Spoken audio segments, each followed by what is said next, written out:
Commodities are kind of in the middle of those two things, right? They're a little bit more regulated than carbon credits, but they're not as crazily regulated as real estate. And again, you can pick, one of the nice things about gold or oil, let's say, is that you can tokenize it anywhere in the world. And that's useful to people around the world. So you have the opposite of the problem with real estate. The problem with real estate is you have to be in the place where people are, where the interested people are. You have the opposite with commodities.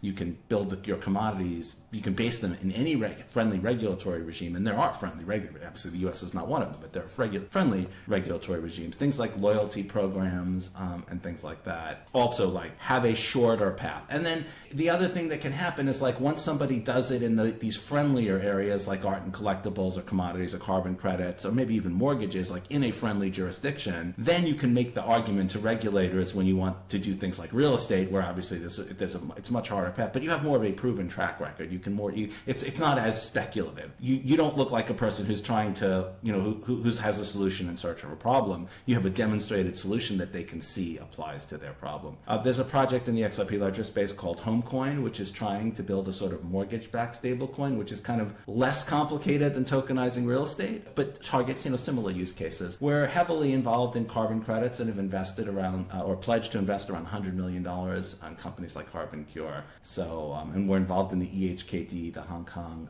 Monetary Authority's pilot program. We're the only cryptocurrency, using the XRP ledgers, leveraging the technologies, not, the XRP ledger ecosystem is not just a token. Yeah, definitely.